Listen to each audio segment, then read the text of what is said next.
بگڑے جاتے ہیں چہرے یزید والوں کے. کیوں؟ اس لیے کہ حسین والے زمانے پہ چھائے جاتے ہیں. حسین والے زمانے پہ چھائے جاتے ہیں. اور حرم سے کرب و بلا کا مقابلہ کیسا؟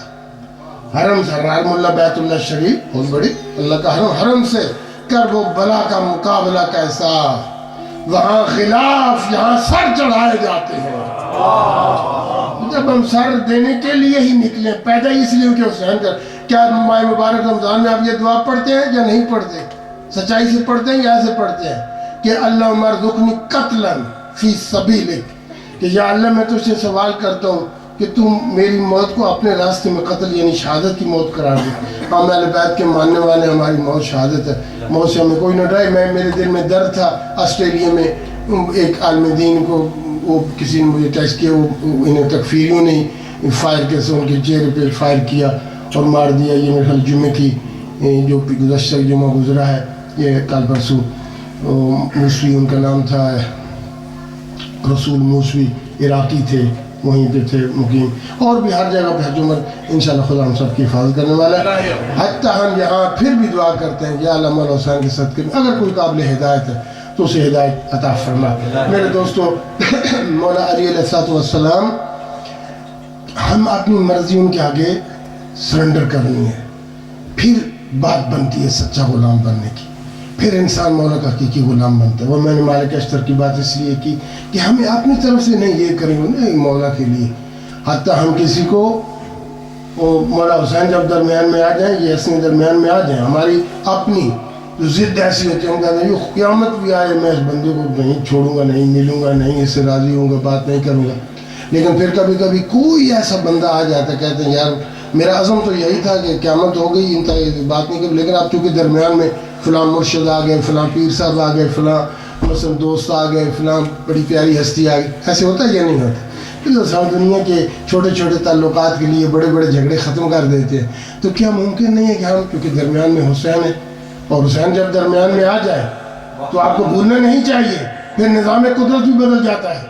رسول اللہ نے اسے کہا تھا، وہ راہب جو اولاد سے مایوس ہو کے اب وہ ایج بھی اوپر جانے لگی، زندگی اولاد سے مایوس ہونے لگی. کسی نے کہا نبی اکرم، نبی خاتم کے دربار میں جا، نبی رحمت کے دربار میں جا، وہاں سے آیتیں پوری ہو جاتی ہیں. جب آیا تھا آپ کو پتہ ہے، واقعہ سنتے رہتے ہیں ہمیشہ.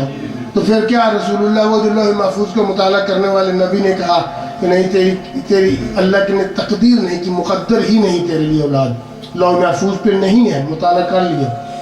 تو وہ بیچارہ بہت ہی مایوس ہوئے، بڑی امید لے کے آئے تھے.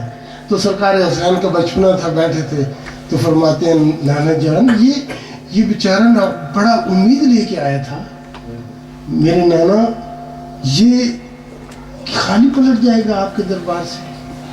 بیٹا نہیں ہے، اس کی مقدر میں نہیں، اللہ نے تقدیر نہیں کی، مقدر نہیں کی، اس کی حکمت. کہتا ہے نانا میں دعا کرتا ہوں آپ آمین کے لیے، یا اللہ اس کو ایک بیٹا دے دے، اس کو 2 بیٹے. حسین نے، اب وہ بات ہے کہ بھئی یہ پہلے تو نہیں تھی، وہ تقدیر نہیں تھی، تقدیر بن گئی. تو اور تو کچھ نظر نہیں آتا. یہی ہے کہ پہلے بات کچھ اور تھی، کو ذاکر قصیدہ بھی پڑھتے ہیں یا روپائی پڑھ کے سے شاید کہ اب درمیان حسین ہے. تو جب حسین درمیان میں آ جائے تو معاملات بدل جاتے ہیں. تو کیا ہمارے آپس کے یہ چھوٹے موٹے یہ جو ہے مولا حسین کے لیے ہم ایک ہیں بالکل، جیسے کربلا میں وہ سب، وہاں فرق ختم ہو گیا تھا کیونکہ ان کے دلوں میں حسینیت دھڑک رہی تھی. ہمارا جو ہے وہی حسینیت کا پیغام میرا ختم ہوا. صلوات پڑھ لیجیے محمد علیہ.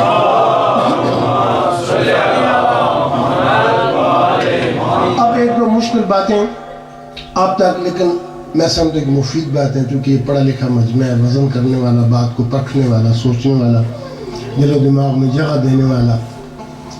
میں عزیز ساتھیو، ایک تو بات یہ ہے کہ مثلا وہ میں نے ایک بات ابتدا میں چھیڑی تھی کہ یہ ایمان کے جو درجے ہیں سب کے برابر نہیں ہیں، اور اب وہ نہ سمجھے کہ اس میں کوئی یہ ایک ایسی آسان سی بات ہے کہ جس کو انسان بڑی آسانی کے ساتھ اگنور کر دے اور نظر انداز کر دے، اور نہیں، بلکہ اگر آپ یہ بات سمجھیں گے، میں جو اظہار کروں گا پھر انشاءاللہ آپ محسوس کریں گے کہ یہ ایمان کے جو مختلف مدارج ہیں اور مرتبے، اس کا فرق کتنا بڑا ہوتا ہے. ہم اس بات کو اگنور کر دیتے ہیں جب کچھ اپنے اظہار کرتے ہیں یا اپنے جو ہمارے ایک دوسرے کے ساتھ تعلقات بنتے ہیں، ایک دوسرے کو جب ہم ناپتے تولتے اس کے کرتے ہیں اسیسمنٹ اور پھر ریمارکس جو ہیں وہ ہم پاس کرتے ہیں۔ اب دیکھیے رسول اللہ نے فرمایا تھا کہ جلدی سے بات کرنا چاہتا ہوں، ادھر ادھر کی کوشش کروں گا نہ ہو، کہ ابو ذر نامے پہ ہے، سلمان 10ویں پہ۔ اب حضرت سلمان نے ابو ذر کی دعوت کی، ابو ذر سلمان کے گھر میں گئے تو وہاں دیکھتے ہیں کہ ہانڈی چڑھی ہوئی تھی، نیچے میں 2-3 اینٹیں رکھی ہوئی تھیں، تو اس میں چولہے میں لکڑی جلنے کی بجائے ایک پتھر کا ٹکڑا پڑا ہوا تھا، اوپر ہنڈیا تھی لیکن ہنڈیا کھول رہی تھی، جوش کھا رہی تھی۔ اس میں کیا پک رہا تھا؟ پانی تھا یا گوشت تھا یا آلو تھا یا جو بھی تھا یا کچھ بھی نہیں تھا، پانی جوش کھا رہی تھی۔ بڑا حیران ہوا، یار نیچے لکڑی تو جل نہیں رہی، پتھر پڑا ہے لیکن ہنڈیا جو ہے وہ دبا جیسے آگ جل رہی ہے تو جوش کھاتی ہے۔ اس کے بعد حضرت سلمان جو ہے وہ آئے تو بجائے اس کے کہ چمچے کے ساتھ اس کو دیکھتے کہ وہ جو بھی چیزیں گلی ہے، یعنی ایسے ہی ہاتھ کے ساتھ اس میں ہاتھ ڈال لیے۔ تو اب حضرت ابو ذر جو ہے وہ ان کے لیے یہ بات بڑی مشکل ہو گئی۔ خیر وہاں سے نکلے تو رسول خدا کے پاس کہتے ہیں یا رسول اللہ یہ آپ کا چہتا جو ہے ہم اپنی زبان میں بات کرتے ہیں، وہ دیکھیں آپ کی موجودگی میں اتنی کرامات دکھا رہا ہے کیا؟ یہ بات ساری بلا کے لیا۔ سلمان لایا گیا، سلمان سنا ہے، رسول اللہ نے مسکرا کے کہا کہ سلمان سنا ہے بڑی کرامات دکھا رہے، تو کہتے ہیں یا رسول اللہ میری مجال ہے، میں خاک ہوں، میری کیا ضرورت ہے، میں نے تو آپ کی زبان مبارک سے یہ سنتا، سچی زبان سے سچی اللہ کا کلام سنا تھا کہ کو انفسکم واہلیکم نارا وقودھا الناس والحجارہ، کہ اپنے آپ کو بھی بچاؤ اور اپنے بال بچے کو بھی بچاؤ جہنم کی اس آگ سے کہ جس کا ایندھن پتھر ہوں گے اور انسان ہوں گے۔ اب انسان کے بارے میں تو مجھے پتا تھا اس میں چربی ہوتی ہے، بہرحال جل سکتا ہے، لیکن یہ پتھر کیسے ایندھن بن سکتے ہیں؟ پتھر جلایا جا سکتا ہے؟ تو میں نے کہا قرآن کہہ رہا ہے کہ جہنم میں تو ایندھن پتھر بھی ہوگا، انسان بھی ہوں گے، انسان کی بات سمجھ میں پتھر، میں نے کہ قرآن سچا ہے، رسول سچے ہیں، تو میں نے آج وہ تجربہ کرنے کے لیے وہ پتھر رکھا تو واقعی وہ پتھر سے آگ نکلی ہو گئی۔ اب یہ سلمان کا اپنا درجہ ایمان تھا، اور لیکن رسول اللہ نے اس موقع پر فرمایا کہ جو کچھ قلب سلمان میں ہے اگر وہ منکشف ہو جائے ابو ذر پہ جو نامے درجے میں ہے، تو یا ابو ذر سلمان کو کافر کہہ دے یا اسے قتل کر دے، اگر قتل نہ کرے تو اسے کافر کہہ دے۔ دیکھیے ایک درجے کے فرق میں کتنی بات ہے، یہ وہ ان کے لیے ناقابل ہضم نہیں تھا جس درجے میں وہ تھے۔ اور اس سے بڑھ کر ایک مثال جو کہ حضرت تو دعوت کی حضرت سلمان نے ابو ذر کی، جب دعوت دسترخوان بچا، دسترخوان پہ پتہ کیا تھا؟ ایک روٹی تھی جو کی یا آٹے کی، اور ساتھ میں پانی تھا، دونوں دوستوں نے مل کر کھانا شروع کیا، اور اس کے بعد حضرت ابو ذر کی زبان سے نکلا یار اگر تھوڑا سا نمک ہوتا نا مزہ ہی آ جاتا، اور سلمان نے کہا یار کیا بات ہے، ابھی لایا، فوراً گئے اور تھوڑا سا نمک لا کے دسترخوان پہ رکھ دیا، نمک کے ساتھ روٹی کھائی، اس کے بعد پانی پی کے حضرت ابو ذر نے کہا الحمدللہ شکر للہ، شکر ہے اس پاک ذات کا جس نے یہ رزق عطا کیا اور اس نے ہمیں قناعت عطا کی، یعنی ہم اس پر قانے ہیں، صابر اور شاکر مطمئن ہیں۔ جیسے کہا کہ اس نے ہمیں قناعت عطا کی، شکر اس پاک ذات کا جس نے ہمیں قناعت عطا کی، تو سلمان نے مسکرا کے کہا اگر تو اتنا قناعت پسند ہوتا تو مجھ غریب کا لوٹا جو ہے وہ رہن اور گروی نہ رکھنا پڑتا ہو دکاندار کیا ہے کہ ہے تمہارا لوٹا تم نے گروی رکھا، کہتا ہے تم نے نمک مانگا تو پھر مجھے ویسے تو دیتا نہیں تھا، میں نے وہ لوٹا رکھا، یار تو اپنے پاس رکھو اور مجھے تھوڑا سا نمک دے دو، بعد میں پیسے دے کر لوٹا واپس لے لوں گا۔ اب دیکھیے اس بات پر ہم نے غور کرنا ہے، اب جو حضرت ابو ذر نے کہا تھا الحمدللہ شکر للہ، تو کہ وہ ہمارے جیسے ہم کہتے ہیں ایسے کہا تھا؟ ہمیں ماں نے بچپن سے عادت ڈال دی ہے، پیرنٹس نے بھائی بیٹا جب کھاؤ کو الحمدللہ شکر للہ، اگر ہماری ایسی کوئی دعوت کرے تو میرا خیال ہے کہ اگر آپ کی ہماری زبان سے نکلے گا ہی نہیں الحمدللہ، اور اگر کچھ دل رکھنے کے لیے یا ظاہر رکھنے کے لیے کیا بھی دیں گے تو دل میں تو وہی کر رہے ہوں گے یار تو نے آج ہمارے ساتھ حد کر دی بھائی کمال کر دیا.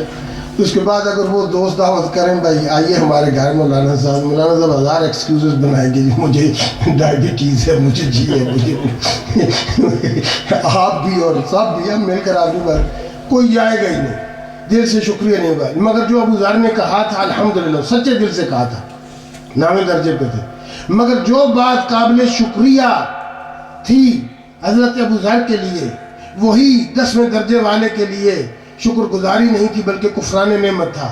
جو ان کے لیے قناعت تھی وہ عدم قناعت تھی. فرق فقط 1 درجے کا ہے تو دیکھ لیجئے 1 درجے کے فرق کے ساتھ انسان جس طریقے سے دنیا کو دیکھتا ہے اور جس طریقے سے وہ اس کو ریئیکٹ کرتا ہے اور جس طریقے سے اس کا سلیقہ بنتا ہے اس کے کردار کا کتنا فرق پڑ جاتا ہے. یعنی جو چیز حضرت ابو ذر کے لیے قابل شکریہ تھی تو حضرت سلمان کی نظر میں تو وہ ہنس دینے کے قابل تھی کہ تم اتنے قناعت پسند نہیں ہو وَإِلَّا تم نمک نہ مانگتے. تو میرے دوستو یہ 1 درجے کا فرق ہے اور جہاں 1 درجے کا فرق نہیں میرا خیال ہے کہ ہم پہلے درجے میں شاید ہوں الحمدللہ بڑی اچھی بات ہے لیکن میں اپنے طور پہ اپنے آپ کو نہیں سمجھتا کہ ہم تو -0 ایک دفعہ میں گیا ہوں آپ بھی جانتے ہیں ادھر کینیڈا میں تو وہ -35 40 پہ جا رہا تھا تو شاید اس طرح ہم کہیں بہت ہی نیچے مائنس میں اگر ساری زندگی کوشش کر کے مائنس چھڑا کے 0 کے دائرے میں بس گھومتے رہتے.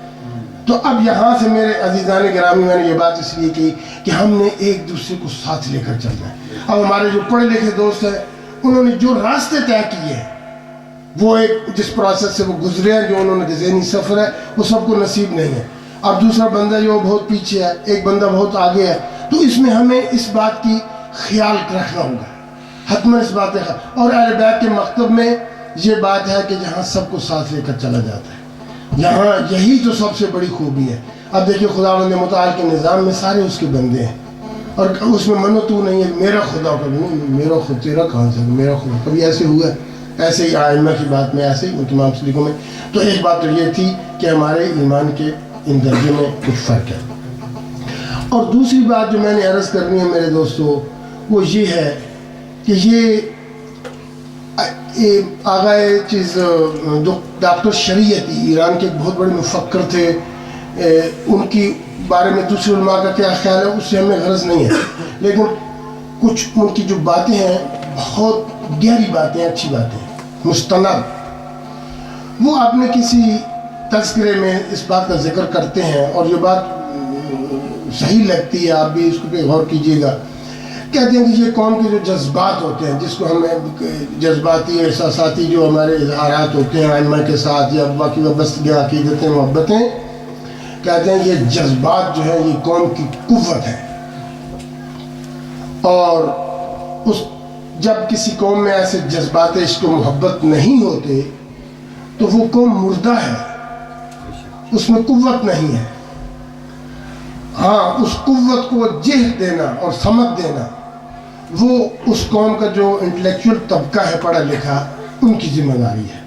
مثال دیتے ہیں ہمارے جیسے لوگوں کے سمجھنے کے لیے. وہ کہتے ہیں کہ اگر آپ پاس ایک کار ہے موٹر ہے بڑی انجن اس کا سٹرانگ ہے سب کچھ ٹھیک ہے ظاہر ہے کہ جب تک انجن سٹرانگ نہیں ہوگا ورک نہیں کرنے والا ہوگا تو آپ اس کو نہیں چلا سکتے اس مقصد کے لیے اس سے فائدہ نہیں اٹھا سکتے.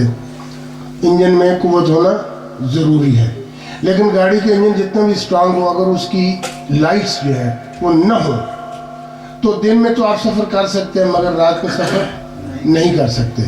یعنی وہ بیکار ہوگی قوت بیکار ہوگی. قوت کامیاب کب ہوگی جب اس کی لائٹس بھی ہوں. اب لائٹس کا قوت سے کوئی تعلق نہیں ہوتا انجن کے چلنے سے لیکن جب تک لائٹس نہ ہوں وہ قوت جو انجن چل رہا ہے اور آگے لے جا رہا ہے اس کو جیت نہیں ملتی سمت نہیں ملتی. کہتے ہیں کہ اگر کسی جگہ پہ جذبات نہیں تو وہ قوم مردہ ہے جیسے انجن میں جان نہیں بیٹھا ہوا ہے اور اگر جذبات ہوں نظر آئیں تو سمجھ لو وہاں جان ہے قوت ہے. ہاں پھر وہاں بے انحراف اور بے راہ روی ہو تو اس امت کے یا اس قوم کے اس کمیونٹی کے انٹلیکچول جو طبقہ ہے اس کو یہ سوچنا ہوگا کہ کہیں ہماری طرف سے تو کوئی کمی نہیں ہے کہ ہم اس کو صحیح طریقے سے ساتھ لے کر نہیں جا رہے. تو لیکن بات ہے سب کے جذبات کو ہم نے خیال رکھنا ہے سب کو آہستہ آہستہ اس میں کمی بیشی اور اپنی نہیں مانی دوسرے کی بھی مانی ہے. تو یہ ایک سلیقہ اور طریقہ ہے جو معصومین نے ہمیں بتایا، اور کربلا کے میدان میں اسی نظم و ضبط کی اور اسی چیز کا ہمیں درس دیا گیا. صلوات پڑھ لیجیے محمد.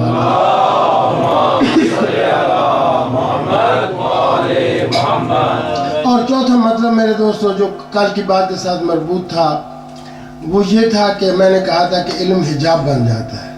یعنی اللہ نہ کرے جیسا آج اسلامی دنیا میں مثال دی تھی، حج ہے، جذبہ ابراہیمی نہیں، نماز ہے، خدا نہیں، اور خدا نخواستہ یہ عزاداری ہو، اس میں مولا حسین نہ ہو، حضرت عباس کا علم تو بہت ہو، نیاز تو بہت ہو، مگر یہ چیزیں نہ ہو. تو وہ کیوں ہوتا ہے؟ جب اس چیز کی فلاسفی، حکمت، جو مقصد، جو اس کا آبجیکٹو جس کے لیے وہ چیز ہوتی ہے، اگر اس کے مطابق چیزیں نہ ہوں تو پھر یہی ہو جاتا ہے علم حجاب بن جاتا ہے.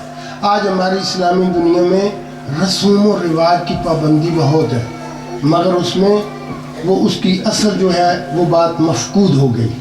میرے پاس ایک بچے نے سوال کیا، علیہ تسنن میں سے تھا، تو کہتا ہے ٹیلی فون پہ 5 کلاسوں کی بات، کہتے ہیں انکل جی میں نے بڑی مشکل سے آپ نے نمبر لیے تھے اپنے دوستوں کے وسالے سے، کیوں ہمارا ان کا کوئی رابطہ نہیں تھا. تب میں سنی ہوں آپ نے سارا تعارف کروایا جیسے یہاں کے بچوں کا ہے، لوگوں کا ایک اچھے اتوار ایٹیکیٹس میں سے. تو مجھے ایک مسئلہ مسجد بتائیے، کوئی بات نہیں، مجھے اگر آتا ہوا تو میں تجھے بتاؤں گا، جب اس کا حال ہے. کہتے ہیں مولانا صاحب یہ بتائیے کہ یہ اسلام میں ٹوپی جو ہے، یہ ٹوپی کی کیوں اتنا زور دیتے ہیں، انسسٹ کرتے ہیں پیرنٹس، اور اسلام نے زور دیا کہ ٹوپی پہنو، ٹوپی پہنو. کیا ہے ٹوپی؟ کیا ہمارے سارے مولوی زور دیتے ہیں، تو اس اسلام نے کیوں زور دیا ہے؟ یہ اس بچے کی بات ہی کہتا ہے. حالانکہ ٹوپی پہننے سے انسان کچھ زیادہ گریسفل نہیں لگتا، بلکہ بقول اس کے یا اس کی اپنی جو وہ کہتے ہیں انسان کچھ جمع سا ہو جاتا ہے. جو پنجابی تھا نا، مطلب کچھ زیادہ ہی وہ بجائے گڈ لکنگ یا اچھا لگنے کے وہ تھوڑا سا ایسے ہو جاتا ہے. وہ لوگ بھی اچھے نہیں سمجھتے. لیکن میرے پیرنٹس ہیں وہ کہتے ہیں ٹوپی ٹوپی ٹوپی پہن کے رکھو. ہمارے مولوی میں جس کے پاس وہ کہتا ہے نہیں نہیں نہیں مست ٹھیک ہے والدین ٹھیک ہے. اسلام کیوں اتنا زور دیتے؟ اسلام نے کیوں واجب کر دیا ٹوپی؟ میں نے جواب دیا بیٹا اولاً تو ٹوپی واجب نہیں، دوسری جو ہے ٹوپی ہے مستحب، ریکمینڈڈ ہے کہ پہنی جائے، اور وہ بھی اسپیشلی جب انسان نماز پڑھتا ہے. باقی اس کی کوئی نہیں، ہر نماز اس کے بغیر بھی ہو جاتی ہے، وہاں بھی واجب نہیں ہے. اب رہ گیا فلسفہ کہ اسلام نے کیوں ٹوپی کو کہا کہ پہن کے نماز میں مستحب ہے. تو میں نے کہا ٹوپی ہو یا ساتھ ڈھانپا ہو یا امامہ ہو یا جو بھی، اس کے پیچھے جو میں سمجھتا ہوں ایک حکمت وہ یہ ہے کہ رسول اللہ کے اسلام کے اعلان سے پہلے سلیوری کا ایک ماحول تھا، سلیوری کا ایک رواج تھا. انسان بکتے تھے، وہ بیچارے افریقی ملکوں سے کو لوگ خرید لیتے تھے، ان کے کوئی رائٹس نہیں ہوتے تھے. اب جو بکاؤ بیچارے بکنے والے آتے تھے تو منڈی سی لگتی تھی ساحلوں پہ، مختلف جگہوں پہ، تو دوسری دنیا خریدار جاتی تھی، کنیزیں بھی خریدتے تھے اور مرد بھی خریدتے تھے، فیمیلز کو بھی خریدتے تھے. تو ان کی پہچان یہ ہوتی تھی کہ عام عرب، اب عربوں نے اپنا امامہ چھوڑ دیا. یہ ایک حدیث میں رسول اللہ کی یہ امامہ عربوں کا تاج تھا، انہوں نے اتار دیا. آج کل کے جو فرمان روا ہے وہ ایک وہ کیا ہے، ایک موٹا سا وہ کالے رنگ کا وہ اس کو اگال کہتے ہیں، کیا کہتے ہیں، رومال رکھ کے اس کے اوپر وہ کالا سا وہ باندھ دیتے ہیں. تو اس پہ آ گئے. پہلے امامہ ہوتا تھا. ہمارے اپنے ملک میں بھی جو پرانے بندوں کو پتہ ہے کہ یہ زمیندار لوگ امامہ سر پہ پگ باندھتے ہیں، پگڑی باندھتے ہیں اچھی طریقے سے. لیکن جو ان کے کام کرنے والے گھروں میں خادم یا نوکر، تو وہ اتنی وہ بڑی پگ نہیں باندھ سکتے. ان کی پہچان یہ ہوتی ہے کہ چھوٹی سی انہوں نے وہ باندھی ہوتی ہے، چھوٹی سی پگڑی ایسے تاکہ سر ان کا ڈھمپا رہے. وہ پہچان ہوتی ہے یہ جاگیردار نہیں، یہ مالک نہیں، بلکہ یہ کام کرنے والا ہے. یہ میں فقط تاکہ بات سمجھ. ایسے ہی اس زمانے میں اس کو کہتے ہیں اسابہ کہتے ہیں. کبھی کبھی رسول اللہ بھی جیسے جلدی میں یا جب بیمار تھے ممبر پہ آئے، ساتھ ہی گھر تھا مسجد نبوی میں، تو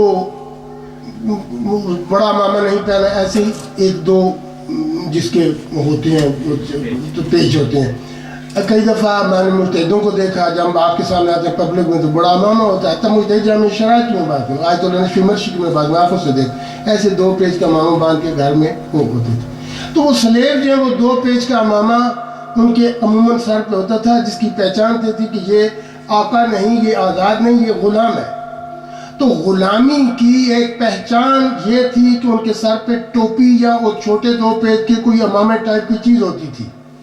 اب اسلام آیا، اس نے اس سلیوری کو ختم کرنے کے لیے احکامات دیے، بائی لا بائی آرڈر نہیں کیا، بلکہ تشویق و ترغیب دلائی کہ والنٹیرلی جس بندے سے کوئی پینلٹی ہو جائے، کوئی مسنگ ہو جائے، اس سے کوئی غلطی ہو جائے، کوئی فرض مس ہو گیا، کوئی اور حرام کا ارتکاب ہو گیا، تو بجائے اس کے کہ وہ ایسے زبانی استغفر اللہ کہتے بہتے غلام آزاد کرو، غلام آزاد کرو، غلام آزاد کرو، یا اس وقت غربت ہی 60 مسکینوں کو کھانے کھلاؤ، یا مثلا پھر وہ روزے رکھو تاکہ آئندہ ایسا ارتکاب نہ ہو. تو اب اس کو طریقے سے اب اسلام میں کوئی بندہ کسی کا غلام نہیں ہو سکتا. اللہ نے سب کو آزاد پیدا کیا اور آزاد رہیں گے. اگر کوئی غلام ہے حقیقت میں، اگر کوئی غلام ہے حقیقت کے کسی کے، تو وہ پاک پروردگار اللہ کی ذات ہے جو خالق اور مالک ہے. ہاں، تو اس لیے اب بندہ تو بندے کا غلام ہے نہیں، غلامی اسارت ختم ہو گئی. لیکن اس مالک کی بارگاہ میں جب جاتے ہو تو اس کے پیچھے ایک جو حقیقت ہے، نفسیاتی ایک حقیقت ہے، وہ یہ ہے کہ اپنے آپ کا جب مال ایک سچا غلام حقیقتاً جو غلام ہے، جو حقیقتاً مالک ہے، غلام مالک کی بارگاہ میں جا رہا ہے نماز کے وقت، تو بہتر ہے کہ اپنی شکل و صورت بھی غلامانہ بنا کر جائے. جس کا نفسیاتی اثرات ہے. یہ کہہ کر میں بات ختم کر رہا ہوں. دیکھیے، آپ ہی ہوتے ہیں، جو بھی آپ ہیں، خان صاحب ہیں، بڑے بزرگ ہیں، عزت والے ہیں، لیکن جس دن آپ نے اچھا لباس پہنا ہو، آپ کا کانفیڈنس زیادہ ہوتا ہے، آپ اپنے آپ کو کچھ سمجھ رہے ہوتے آپ ہی ہیں. وہی بندہ جس دن مثلا صبح اٹھ کے چھٹی کے دن صحیح طریقے سے غسل بات نہیں لیا، لباس نہیں بدلا، تو اس دن اگر کوئی ملنے والا آ جائے تو آپ تھوڑے سے، آپ کا وہ کانفیڈنس نہیں ہوتا، آپ اپنے آپ کو انفیریئر تھوڑا سا ایسے سمجھ ہوتے ہیں. تو وہی بندہ جب کرائے کی گاڑی لے کر اچھی نسل کی کوئی اچھی، تو پتہ نہیں اپنے آپ کو کیا سمجھنے لگتا ہے. اس میں ساتھ ساتھ یہ جو باتیں، اس میں غور کرنا ہے، باتیں نہیں میں اس لیے سناتا ہوں کہ آپ کو سٹوری سنانی ہے. یہ انسان کی ایک مرض ہے کہ جیسے ہی اس کے حالات، وہ تھوڑا سا اپنے آپ کا آسودگی دیکھتا ہے، اپنے آپ کو بھول جاتا ہے. وہ کسی بندے نے، کوئی غریب بندہ تھا، وہ جوتے بنانے کا کاروبار کرتا تھا، اتفاق سے ایسی کوئی وبا پھیلی، حیوان مرے، وہ زیادہ چمڑا اسے اس کے ہاتھ لگا، اتار کے. آج کل تو گوشت پہلے گر کھاتے تھے، پتہ نہیں کہاں چلے جاتے ہیں. لیکن یہ مسلمان ہم کہاں پہ پہنچے؟ اب کربلا والوں کی اس لیے ضرورت ہے. تو بہرحال اس کا کاروبار، جوتے ووتے خوب بکے، اس کی جیب میں کچھ پیسے آ گئے، پرانے زمانے کی بات ہے. تو عموماً وہ سمر میں لوگ قمیض پہننے کا تکلف نہیں کرتے، مرد لوگ. تو اس نے نئی قمیض بھی بنوا کے پہن لی. اس کے جیب میں آپ کو 50-60 روپیہ بھی تھا. وہ گیا فلاں سے کسی سید صاحب سے، کسی خان صاحب سے گھوڑی مانگ کے، جیسے کار مانگ کے، اس کاریں اس زمانے میں گھوڑیاں ہوتی تھیں، تو گھوڑی مانگ کے کہتا کہیں جانا ہے. تو گھوڑی پہ بیٹھا، نیا کرتا، جیب میں کچھ پیسے بھی. تو گھوڑے کو ایڑ لگا کے ذرا باہر نکلا گاؤں سے. تھوڑی دور کے بعد ایک بہت درخت تھا، بیر کا درخت تھا، گہرا گھنا درخت تھا. تو اس کے سائے میں جا کر گھوڑی کھڑی کی. اس کے اوپر کوئی چڑھا ہوا تھا، وہ کچھ پتے وتے کاٹنا چاہتا تھا اپنے بھیڑ بکری کے لیے. تو جب اس نے آتا ہوا گھوڑ سوار دیکھا تو وہ تھوڑا سا مخفی ہو گیا کہ دیکھتا ہوں کون ہے، کہاں جا رہا ہے. اب اس نے گھوڑی آ کر وہیں پہ کھڑی کی اس درخت کے نیچے. تو اپنے آپ کو دیکھ کر گھوڑی کے اوپر آدمی بیٹھا ہو، پھر 50-60 روپیہ بھی ہو، یہ زمیندار لوگ جان سکتے ہیں. پھر جیب میں نئی قمیض بھی. فوراً کہتا ہے خدا میں کون ہوں. تو وہ اوپر وہ چھپا ہوا تھا، دوسرا یارو جو اوپر، تو وہ فوراً اوپر سے چھپا ہوا تھا پتوں میں. وہ جواب دیتا ہے تو الو کا پٹھا فلاں، اس کا نام لے کر فلاں کا بیٹا. تو سر جھکا لیے کہتا ہے بھائی، وہ اس نے سمجھا شاید اللہ کی آواز. کہتا ہے بھائی رب تو نہیں بھولتا، میں ہوں تو واقعی وہی، وہ جوتے بنانے والا. فوراً واپس آیا، گھوڑی واپس کی، قمیض اتاری رکھی، اپنے کام میں جت گیا. لطیفہ نہیں ہے، ہنسنے کی بات نہیں. آج میرے دوستو، یہ میرا بھی اس میں، آپ کا سب کا قضیہ ہے. یہ تھوڑے سے حالات میں انسان اوقات بھولنے لگتا ہے. لیکن نہیں میرے دوستو، یہ کربلا والوں نے ہمیں آج اس میں یہ بات یہ ہے کہ وہ فلاسفی اور ٹوپی کی بات کر رہا کہ جب ٹوپی پہن کے انسان تھوڑا سا اللہ کے سامنے تذلل کے ساتھ جائے، بندہ وہی ہوتا ہے مگر اس کی فیلنگز کچھ بدل جاتی ہیں. وہی بندہ جب اکڑ کے جاتا ہے، دماغ میں کچھ تھوڑی سی اور سوچ کر رہی ہو، تو پھر اس وقت تو یہ مساعد ہیں تاکہ ہمیں ہیلپ دیتے ہیں، ہیلپ فل ہیں ہمارے لیے ایسے لباس، ایسی چیزیں تو انسان خدا کی بارگاہ میں. اب فلاسفی، میں نے اس بچے کو کہا بیٹا فلاسفی یہ ہے کہ غلام جب مالک کے سامنے جائے جو حقیقی مالک ہے تو غلامانہ صورت میں جائے تاکہ اس کی فیلنگز بھی کچھ غلامانہ بن پائیں. مگر جیسے بیٹھنے کے آداب میں کیا جیسے یہ بیٹھے ہیں ایسے بیٹھو تو سمجھو کہ یہ ماضر پروردگار میں بیٹھے ہیں، غلام کی صورت میں بیٹھے جیسے تشہد میں بیٹھتے ہیں. ہاں اگر کوئی نہ بیٹھ سکے تو جتنی دیر بیٹھ سکتا ہے بیٹھے، پھر اس کے بعد جیسے بھی آسانی کے ساتھ بیٹھ سکتا ہے. واجب نہیں ہے مگر غلامانہ صورت میں بیٹھو تاکہ احساس باقی رہے کوئی ہے جو میرا مالک ہے، میں اس کی پریزنس میں ہوں. یہ چیز بھولنے نہ پائے انسان، خدا کو بھولنے نہ پائے. اور کیونکہ خدا تو ہمیشہ ہے، وہ مکے میں نہیں. یہاں ہم سوچے ہوئے ہیں کہ جس دن ہم مریں گے ہیلو ہائی ہوگی اس کے ساتھ. نہیں میرے دوست، اب بھی یہاں ہے. میں سویا ہوں. مکے جانے کی کیوں تاکید کی گئی؟ کربلا جانے کی کیوں تاکید کی گئی؟ مسجد حسین میں آنے کی کیوں تاکید کی گئی؟ اس لیے کہ یہاں آنے میں میری آنکھ کھل جاتی ہے.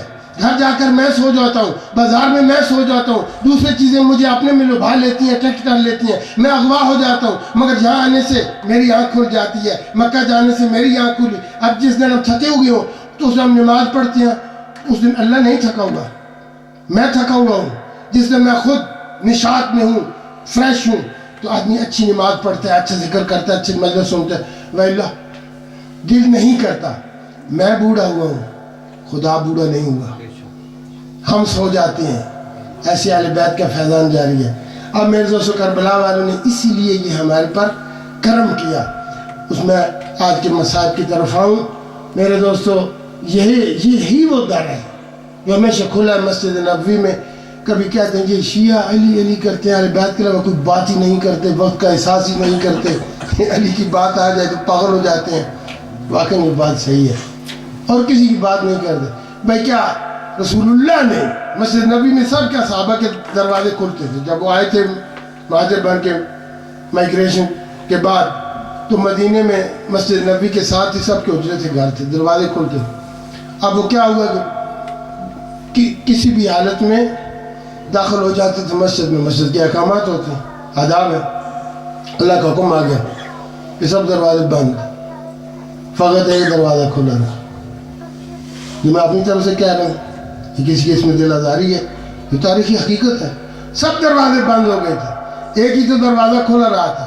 میرے دوستو ہم سے کیوں سوال کرتے ہو؟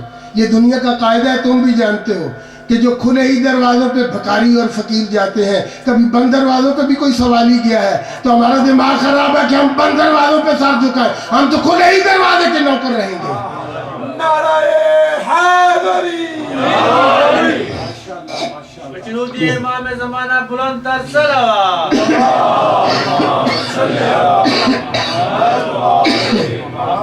تو آج حسین مولا سے یہ خیرات لے کہ ہم دین کی ٹرو اسپرٹ کے مطابق عمل کرنے کے لیے جذبہ عمل لیں، دلوں میں وسعت پیدا کریں، ایک دوسرے کو ساتھ لے کر جذبہ پیدا کریں. اب جو سلمان میں تھا وہ سب کو ساتھ لے کے چلتے تھے، بڑے درجے والے تھے، چھوٹے درجے والے تھے. ہم چاہتے ہیں کہ چھوٹے والوں کو اوپر لے کے آئیں، اس کے لیے بہت محنت کرنی پڑتی ہے اور ہم محنت کریں، صبر کریں. مولا حسین نے صبر کا درس دیا اور آخری لمحے تک. اب کربلا روز عاشور یہ وہ رات تھی کہ اس رات کو میں حضرت اکبر کی مسابقت مصیبت کی طرف آؤں گا. یہ رات تھی کہ اس کا جب نامی کا دن عصر میں تبدیل ہوا، غروب کے نزدیک تھا، عصر آگے بڑھ رہی تھی شام کی طرف کہ اتنے میں اشقیاء کے کیمپ سے اس طرف سے جہاں ان کے مورچے اور خیمے تھے گھوڑوں کی ٹاپوں کی آواز آئی، گرد و غبار اڑ رہی تھی.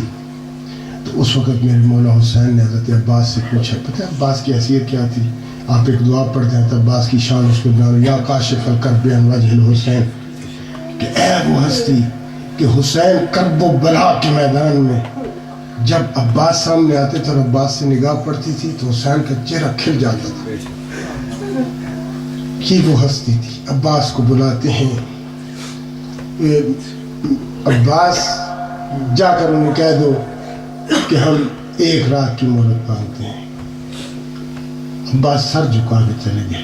میں وضاحت نہیں کروں گا، خود اچھے سننے والے آپ سنتے رہیں گے. یہ بات آسان نہیں تھی. مالک اشتر کی اطاعت، ابھی عباس کی اطاعت. علامہ علی نقی رحمۃ اللہ علیہ بڑا پیارا جملہ کہتے ہیں یہ کربلا کی قربانی یہ کوئی جذباتی قربانی نہیں تھی، یہ جذبات کی قربانی، اللہ کی اطاعت کا منظر پیش کر. عباس نے سر جھکایا. بات بڑی مشکل تھی. سر جھکا کے جا کر وہی بات کہی. جب عباس سر جھکا کے چلے، پتہ مولا حسین نے کہا اس کا انعام کیا دیا عباس کو؟ تو وہ بھی تو حسین تھے. کہتے ہیں کہ ہاں کہ میری جان تجھ پہ قربان ہو جائے، نفسی بے نفسی انتا یبن امیر المومنین، کہ امیر المومنین کے بیٹے میری جان تجھ پر قربان ہو جائے. یہ عباس کی وفاداری اور اطاعت امام کے جذبے کو دیکھ کر مولا حسین کے دل سے بے ساختہ یہ دعا نکلی. جا کر پیغام دیا. آپ جانتے ہیں ساتھ میں حضرت حبیب بھی تھے، زہیر بن کین بھی تھے. اور جب واپس آئے تو زہیر بن کین نے شجاعت دلانے کے لیے وہ منظر یاد دلایا کہ مولا علی نے شادی کیوں کی تھی حضرت ام البنین سلام اللہ علیہ سے، تاکہ خدا مجھے بیٹا دے جو حسین کا دفاع کرے. سن لی حضرت عباس نے یہ بات.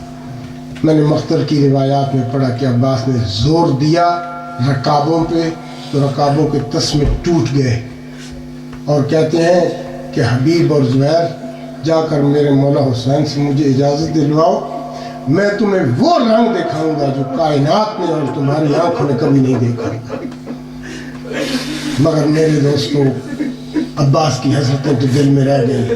مولا حسین واپس ہے تو کہتے ہیں عباس کی سب نے بات کیا، دیکھیے مولا حسین کا انداز.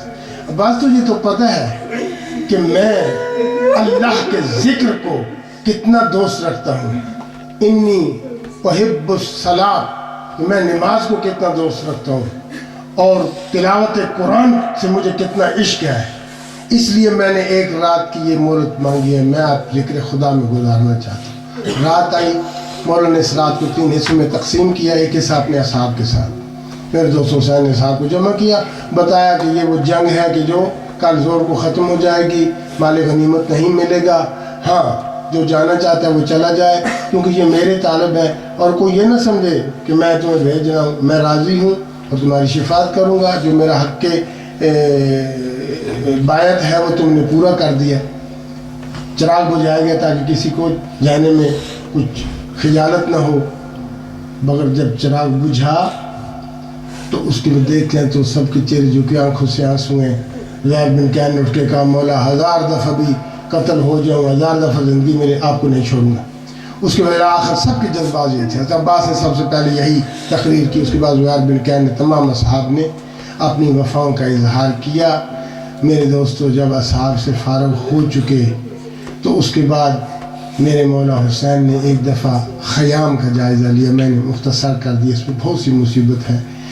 تو خیام میں دیکھتے ہیں کہ بیبیاں خیموں میں اپنے اپنے بچوں کو سامنے بٹھائے بیٹھی ہیں اور انہیں درس وفا دے رہی ہیں. ایک خیمے میں کیا دیکھا کہ ایک خاتون ہے جس کے بال سفید ہیں، وہ جس نے حسین کو ماں بن کے پالا تھا. فاطمہ زہرا کی کنیز فضہ ان کی کنیز تھی، ہمارے لیے تو وہ بھی سردار ہیں. تو حضرت فضہ اپنے خیمے میں بیٹھی ہیں اور حسرت سے کہہ رہے ہیں یا اللہ ہر کوئی قربان کرے گا حسین پہ، کاش میرا بھی کوئی بیٹا ہوتا میں حسین کے نثار کرتی. یہ بات سننا تھا کہ مولا حسین اس خیمے میں گئے اور جا کے فضہ کو کہا فضہ تجھے پریشان ہونے کی ضرورت نہیں، میں ہوں نا تیرا بیٹا، میں تیری طرف سے میں خود جاؤں گا، میں سے عاشور اعلان کر کے کہوں گا کہ لوگوں میں فضہ کا بیٹا ہوں. ارے یہ سننا تھا قدموں پہ ہاتھ رکھ دی ہوں گے کہ حسین یہ تو آپ کی کرم نوازی ہے، یہ تو آپ کی ذرا نوازی ہے، میں تو خاتون قیامت آپ کی ماں کی کنیز ہوں، میں تو آپ کو پالنے والی ہوں. حسین وہاں سے آگے بڑھے.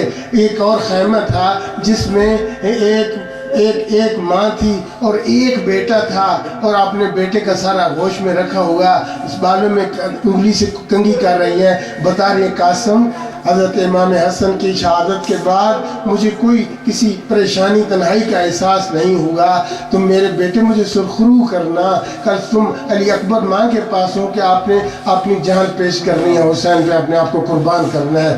تو ایک دفعہ بچہ تڑپ کے اٹھا، ہاتھ جوڑ کے کہتے ہیں مادر گرامی میں وہ رنگ وفا دکھاؤں گا کہ ساری مائیں جب اسیر ہو کر شام کی طرف جائیں گی تو اپنے بچوں کے لاشوں پہ بہن کریں گی، مگر آپ تلاش کرتی رہ جائیں گی، آپ نہ میرا لاشا دیکھ پائیں گی، اور ایسی حسرتیں لے کر کوفہ اور شام کی طرف چلی جائیں گے۔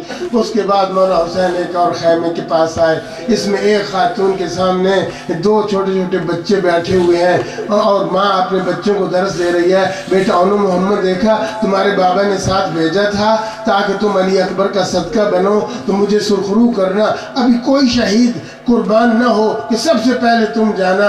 تو فوراً اٹھے، ماں کے قدموں کے آگے ہاتھ رکھے، اے مادر گرامی آپ فکر نہ کیجئے، اجازت آپ نے دلوانی ہے، ہم تو کوشش کریں گے کہ ماموں کو ہمارے اٹھانے کی زحمت بھی نہ ہو۔ جب بھانجوں کی یہ بات سنی، اب فخر ایوب تھے حسین، مگر اب صبر نہ کر سکے، صبر کے بند ٹوٹ گئے، ضبط کے بند ٹوٹ گئے، خیمے میں قدم رکھا، حسین نے بھانجوں کو اٹھایا، ان کے پیار لیے، ان کے بوسے لیے، ان کے منہ کو چوما، اور اگر بہن کے سر پہ ہاتھ رکھا۔ میرے دوستو جی بھر کے روئے حسین۔ اس کے بعد گئے خیمے میں ایک خاتون تھی حضرت ام کلثوم، کیا شاید ان کے دل میں یہ احساس تھا کہ میری بھی کوئی اولاد نہیں، کیا دیکھا کہ اس خیمے میں عباس بھی ہے، عباس ہاتھ جوڑے کھڑا ہے، کہتا ہے کہ علی کی بیٹی آپ فکر نہ کریں، میں آپ کا صدقہ بن کے جاؤں گا، میں آپ کی طرف جاؤں گا۔ یہ داستان وفا کے درس ہو رہے تھے کہ میرے دوستو اب حسین وہ وقت جو عبادت کے لیے گزارا تھا، عبادت کی طرف بڑھے۔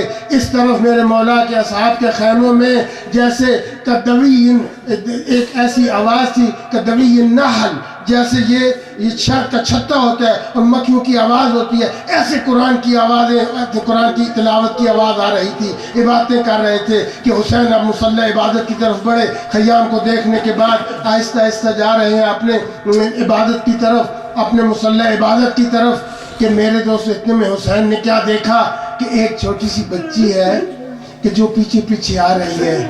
میرے دوستو آواز قدم اتنی کوئی آہٹ نہیں تھی، اتنے آہستہ قدم تھے، اور اتنی آہستہ زبان سے کچھ بات ہو رہی تھی کہ اگر وہ حسین نہ ہوتے اور وہ سکینہ نہ ہوتی تو کوئی سن نہیں سکتا تھا۔ حسین نے سنا، ایک دفعہ پلٹے، کہا بیٹا آپ سوئے نہیں؟ کہا بابا جان ہمیں نیند نہیں آتی، میں نے کوشش کی تھی سونے کی، تھوڑی دیر کے لیے آنکھ لگی، کیا دیکھتی ہوں کہ کربلا کا صحرا یہ خون کا دریا بن چکا ہے، آپ اس میں تیر رہے ہیں، کبھی خواب میں دیکھا کہ یہ فوجی ہمارے خیام لوٹ رہے ہیں، بابا نیند نہیں آتی۔ کہا بیٹا کوئی تھوڑی دیر کے لیے سو جاؤ، اس کے بعد تو کوئی نہیں سونے دے گا۔ کہا بابا ایک ہی طریقہ ہے، ایک ہی بستر ہے، اگر وہ مل جائے تو مجھے سکون بھی مل جائے گا، شاید نیند بھی آ جائے گی۔ بیٹا جلدی بتائیں وہ کون سا طریقہ ہے؟ بابا وہ آپ کا سینہ، آپ تو جانتے ہیں۔ اب حسین نے کسی بستر کی انتظار نہیں کی، وہیں ریت پہ سو گئے۔ بچی کو کہتے جی بھر کے سو لے باپ کے سینے پہ تھوڑی دیر کے لیے، کیونکہ اس کے بعد تو یہ سینہ نہیں ملے گا۔ بابا تو پھر میں کل کہاں سوؤں گی؟ کہا کہ تم اپنی ماں اور باپ کے ساتھ سوؤ گی۔ تو بچی نے پیار سے کہا، بچی نے معصومیت سے کہا بابا وہاں تو اصغر سوتے ہیں۔ تو میرے مولا نے کہا بیٹا نہ رلاؤ، کل اصغر ہمارے مہمان ہو گئے، تم ماں کے ساتھ۔ عزیزان گرامی کاش کہ یہ رات ختم نہ ہوتی۔ بالآخر رات ختم ہوئی، صبح اس کا آغاز ہوا، یہ زرد سورج عاشور کا نکلا، اور بالآخر عمر سعد نے سب سے پہلے تیر پھینکا اور گواہ کیا کائنات کو کہ میں سب سے پہلے تیر پھینک رہا ہوں۔ حسین کے ساتھیوں نے جواب دینے شروع کیے۔ عزیزان گرامی سب نے بڑھ بڑھ کر داد شجاعت لی، مگر وہ وقت بھی آ گیا کہ حسین کے خیمے خالی تھے۔ جب خیمے سے نکلے، خالی خیموں کو دیکھا، ان کی وفاؤں کو یاد کیا۔ کبھی کہا کہ یا فرسان الحیدہ، اے میرے پیارو، ہے میرے پہ جان دینے والے جان بازو۔ رات تو میں چراغ بجھا رہا تھا، کہتے مولا تنہا کیسے چھوڑیں، اب میں تمہارا امام ہوں، میں اکیلا رہ گیا۔ بنی ہاشم آئے، میرے دوستو بنی عقیل آئے، حضرت جعفر طیار کے بیٹے آئے، صحاب کے بعد لحوف ابن طاؤس کی کتاب لحوف اور شیخ مفید کی کتاب ارشاد کے مطابق جان مولا کے جو اصحاب تھے، اس کے بعد سب سے پہلا جوان جو نکلا وہ علی اکبر تھے۔ مگر کسی نے جانے نہیں دیا، اور محمد گئے، قاسم گئے، بالآخر وہ وقت آ گیا کہ علی اکبر، وہ علی اکبر کہ جس کو حسین نے مانگا تھا، جب رشتہ ازدواج میں منسلک ہوئے، اللہ نے اولاد دینی شروع کی، بیٹا پیدا ہوا اس کا نام علی رکھا، بیٹی پیدا ہوئی اس کا نام فاطمہ رکھا۔ علی و فاطمہ سے اتنا عشق تھا حسین کو میرے دوستو۔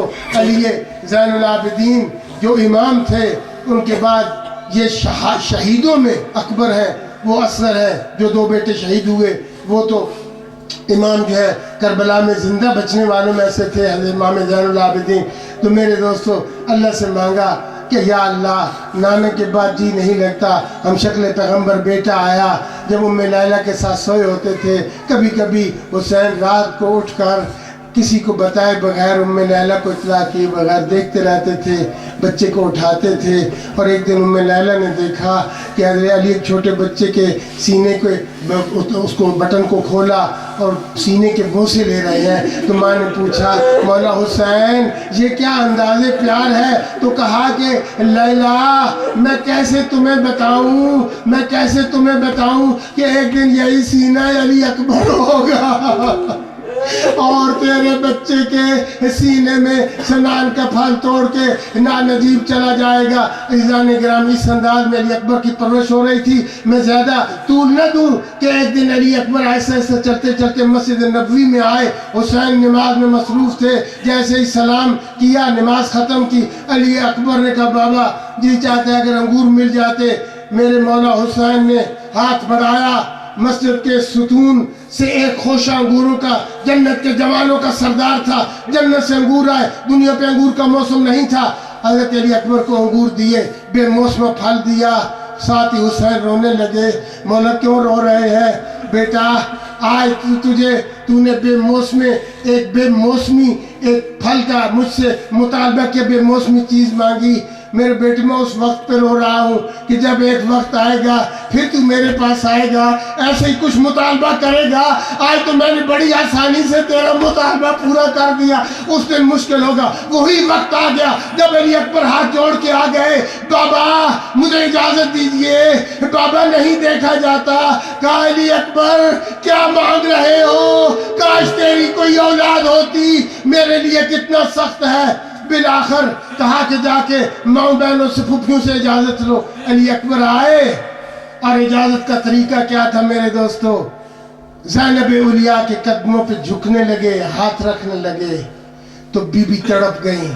کہا کہ علی اکبر میں سمجھ گئی تیرا مقصد کیا ہے، میرے قدموں پہ ہاتھ مت رکھ، تو شکل پیغمبر ہے، تو ہم شکل پہ شبیہ پیغمبر ہے۔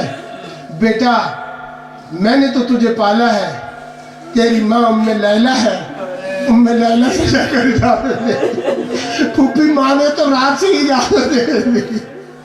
اجرکم اللہ جزاکم ربکم خیر الجزا۔ اجازت ہوئی، علی اکبر جدا سب سے الوداع ہو کے چلے۔ بڑا مشکل تھا شکل پیغمبر کو مقتل کی طرف بھیجنا۔ جب جانے لگتے تھے در خیمہ سے، پھر کوئی بی بی بڑھ کر ہاتھ چومنے کے لیے روک لیتی تھی، کوئی بی بی پھر ابا کا بوسہ لیتی تھی۔ ایک چھوٹی سی بچی کو دیکھ ایک دفعہ جانے لگے کہ بھیا اکبر میں روکوں گی نہیں، فقط ایک لحظے کی ذہن سے اترنے کی زحمت نہیں دوں گی، ایک لحظے کے لیے رک جائیں، میں آپ کے رکاب میں پڑے ہوئے قدموں کو ہی چوم لوں گی، اور ایک دفعہ مجھے اپنے قدم میں پہلے چوم چکی صغرا کی طرف سے چوم لینے دو جو قدموں کا نشان بنا کے بیٹھی ہے۔ میرے دوستو علی اکبر سب کو خدا حافظ کہہ کے ہمیں اجازت دیجئے، مبارز طلب ہمیں بلا رہے ہیں، مجھے بابا کا دفاع کرنا ہے، اللہ کے دین کا دفاع کرنا ہے۔ شجاعانہ وار گئے، جیسے ہی در خیمہ سے نکلنے لگے فضا کی آواز آئی، علی اکبر بیٹا کہا اماں مجھے دعا دو، اب روکو نہیں۔ کہا اکبر بے شک نہ رکنا، فقط ایک نظر پیچھے مڑ کے دیکھتے جاؤ۔ اب جو علی اکبر نے پیچھے نگاہ کی تو خیمے سے امام سجاد، بیمار سجاد عصا کے سہارے پہ حسرت سے دیکھ رہے ہیں، اکبر بھیا مجھے اپنے نانے کی زیارت نہیں کراؤ گے، مجھے گلے سے نہیں لگاؤ گے۔ اکبر پیچھے آئے، سجاد نے پھر کہا اکبر میں بڑا بیٹا ہوں، میں تمہاری جگہ میں جاتا ہوں، کہا کہ نہیں سجاد بھائی، بابا نے تقسیم کر دیا، بڑے آپ کے ذمہ جہاد اکبر ہے۔ پتہ ہے جہاد اکبر کیا تھا؟ شہید ہونا کربلا میں جہاد اصغر، پھوپھیوں کے ساتھ شام و کوفہ ہاتھ بندھے ہو بازاروں میں جانا، یہ تھا جہاد اکبر۔ میرے مولا زین العابدین، یہ آپ کے علاوہ اور کوئی نہیں نبھا سکتا۔ علی اکبر میدان میں آئے، بابا سے اجازت لی، اجازت لینے کے بعد کیا سنتے ہیں؟ پیچھے آواز آ رہی ہے، یا علی، کہ مڑ کے دیکھا بابا آ رہے ہیں۔ بابا آپ نے اجازت دے دی تھی، علی اکبر کیسے سمجھاؤں؟ تیرا کوئی جوان ہوتا اور تجھے چھوڑ کے جاتا، پھر پتہ چلتا۔ پوچھے بیٹا مڑ کے دیکھتے رہنا، مڑ کے جب تک ہو سکے۔ حملے کیے میرے دوستوں، میدان کو خالی کیا، کشتوں کے پشتے لگائے، میدان خالی کیا، اور اس کے بعد الامان کی صدائیں آ رہی تھیں، میدان خالی کیا، واپس پلٹے، آ کر ایک جملہ کہا، یا ابتاہو العطش قتلنی وسکن الحدید اجہدنی۔ بابا یہ لوا اتنا گرم ہو گیا ہے، اس طرف پیاس اتنی ہے کہ زبان خشک ہو گیا، کیا ایک تھوڑا سا پانی اگر ہو جاتا تو میں ان کو کوفہ پہنچا دیتا۔ میرے دوستو، یہ بڑا سخت مرحلہ تھا مولا حسین کے لیے۔ ساقی کوثر کا بیٹا ایک گھونٹ پانی کا سوال کر رہا ہے، حسین کا سر جھک گیا، اپنے ہاتھ سے ایک انگوٹھی اتاری، انگشت خاتم سلمان کی، انگشت نبی کی، خاتم سلمان۔ کہا بیٹا یہ منہ میں رکھ لو۔ بعض کہتے ہیں کہ اپنی زبان دی، جو اکبر سے بھی زیادہ محسوس ہوا کہ بابا تو مجھ سے بھی زیادہ پیاسے ہے۔ دوبارہ گئے، اب سب نے مل کے پلاننگ کی کہ ایسے نہیں ہو سکتا، سب کچھ چھپ کر حملہ کریں۔ بہرحال حسین بن نمیر نے موقع تاڑ کر علی اکبر، پیاسے علی اکبر پہ حملہ کیا کہ علی اکبر نے اپنے گھوڑے کی گردن میں ہاتھ ڈلے تھے کہ فقط اتنا کہا، یا ابت علیکم منی السلام، بابا آپ لامندہ کیجئے۔ میں گھوڑے سے اتر آیا اور ساتھ ہی فوراً یہ بھی کہا، بابا آپ بالکل فکر نہ کیجئے، میرے نانا نے مجھے اپنے جام سے سیراب کر دیا اور اب اس کے بعد مجھے کبھی پیاس نہیں لگے گی، تاکہ حسین کے دل سے میری پیاس کا جو درد ہے ختم ہو جائے۔ حسین آنا چاہتے تھے، چل نہیں سکتے، گرتے ہیں، اٹھتے ہیں، یا علی، علامہ علی نقی علیہ الرحمہ نے کہا میں نہیں جان سکا، اپنے بیٹے علی کو بلا رہے تھے یا نجف کے والی علی کو مدد کے لیے بلا رہے تھے۔ علامہ مہدی مازندرانی نے لکھا کہ حسین، یا حر عاملی نے لکھا، مجھے تردید ہے، کہتے حسین بر لاش پسر زانو بے زانو رسید، کہ جیسے بچہ کرالنگ کرتا ہے وہ وقت بھی آیا۔ کیوں؟ مولانا نوا پڑھ رہے تھے، اَلَا الدُّنْيَا بَعْدَ الْخَلَافَةِ، اَلَا الدُّنْيَا بَعْدَ الْخَلَافَةِ۔ یہ دنیا کی زندگی دھواں دھار ہو گئی، بیٹا مجھے کچھ دکھائی نہیں دیتا، آواز دو تم کہاں ہو؟ حسین پوچھے، میرا آخری جملہ، علی اکبر کے سرحانے پہنچے، دیکھا کہ جوان ایڑیاں رگڑ رہا ہے، جائے سلام کیا ایک ہاتھ سے، بیٹا پہلے تو دو ہاتھ سے سلام ہوتا تھا، اشارہ کیا۔ بابا جب وہ میرے سینے میں یہ برچی کا پھل توڑ رہا تھا، اس کی زبان پہ جملہ تھا، میں نے سنا ہے علی نے خیبر کا دار اکھاڑا تھا، میں نے سنا ہے حسین بڑا صابر ہے، میں وزن کرنا چاہتا ہوں، میں نے یہ ترازو لگا دی، میں دیکھنا چاہتا ہوں کہ علی بڑا صابر تھا، حسین بڑا صابر ہے یا حسین کا بیٹا صابر ہے۔ بابا میزان ظلم نصب کرتے گیا۔ جب یہ بات ہوئی میرے دوستو، حسین نمازی جیسے تشہد میں بیٹھتا ہے، حسین نے آستین الٹے، بسم اللہ و باللہ وعلی ملت رسول اللہ۔ جب حسین نے ارادہ کیا کہ برچی کا پھل نکالے، ارے وہ سارے نبی جو جمع ہو چکے تھے، جو ملک جمع ہو چکے تھے، زمین کربلا تھرا رہی تھی، سید الانبیاء بھی تھے، آسمان سے ملائکہ گریہ کناں تھے۔ حضرت ابراہیم نے کربلا کو چھوڑ دینا چاہا، منہ پلٹ کے چلے، حسین نے آواز دی، جد نامدار خلیل الرحمن تھوڑی دیر کے لیے رک لیجئے، دیکھ لیجئے آپ کے بیٹے نے ہمارے آنکھوں پہ پٹی نہیں باندھی، میرا ہاتھ تو نہیں کانپ رہا۔ کہا حسین یہ تیرے ہی حوصلے ہیں۔ حسین نے برچی کے پھل میں ہاتھ ڈالا اور علی اکبر کے سینے سے، حسین تھے، برچی کا پھل تو نکال لیا، مگر کائنات نے اس نیزے کی انھی پہ